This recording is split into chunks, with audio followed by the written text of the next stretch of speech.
আওয়ামী সরকারের পতনের পর থেকেই ফাটল ধরতে শুরু করে বাংলাদেশ ভারতের সম্পর্কে। তবে সেই সম্পর্ক আবার জোড়া লাগাতে একসাথে কাজ করতে চায় ঢাকা দিল্লি। সেই সুযোগটাই করে দিয়েছে যুক্তরাষ্ট্রের নিউ ইয়র্কের জাতিসংঘের ৭৯তম সাধারণ পরিষদের অধিবেশন। এই অধিবেশনের ফাঁকে বাংলাদেশের অন্তর্বর্তী সরকারের পররাষ্ট্র উপদেষ্টা মোহাম্মদ তৌহিদ হোসেনের সঙ্গে ভারতের পররাষ্ট্রমন্ত্রী এস জয়শঙ্করের বৈঠক হয়েছে। সংশ্লিষ্ট সূত্র মতে বৈঠকে বাংলাদেশ ভারতের মধ্যকার বিভিন্ন বিষয় নিয়ে আলোচনা হয়। এতে বাংলাদেশ ও ভারতের মধ্যকার পারস্পরিক স্বার্থ সংশ্লিষ্ট বিষয়গুলো নিয়ে তাদের সম্পর্ক এগিয়ে নেওয়ার বিষয়ে একমত হয়েছে বলে জানা গেছে। যুক্তরাষ্ট্রের স্থানীয় সময় সোমবার ২৩ সেপ্টেম্বর সন্ধ্যায় এই বৈঠকটি অনুষ্ঠিত হয়।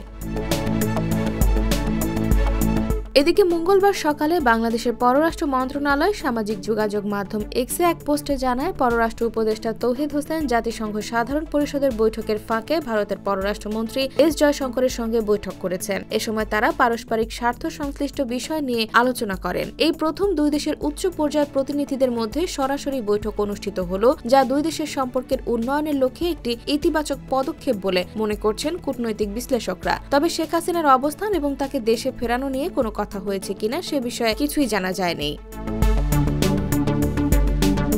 মূলত ভূ রাজনৈতিক কারণে বাংলাদেশের কাছে অত্যন্ত গুরুত্বপূর্ণ বাংলাদেশ, কিন্তু বাংলাদেশে আওয়ামী সরকার ছাড়াও অন্য রাজনৈতিক দলগুলোর সাথে তেমন ভালো সম্পর্ক ছিল না দিল্লির। ফলে সাবেক প্রধানমন্ত্রী শেখ হাসিনার পদত্যাগের পর বাংলাদেশ ও ভারতের সম্পর্কের মধ্যে কিছু টানাপোড়েন দেখা দেয়। এমনকি ইলিশ কাণ্ড থেকে শুরু করে অবৈধ অভিবাসন প্রত্যাশীদের নিয়েও দিল্লি ছিল নারাজ। তবে দুই দেশের শীর্ষ প্রতিনিধিদের এই বৈঠক সম্পর্ক উন্নয়নের নতুন বার্তা দিচ্ছে।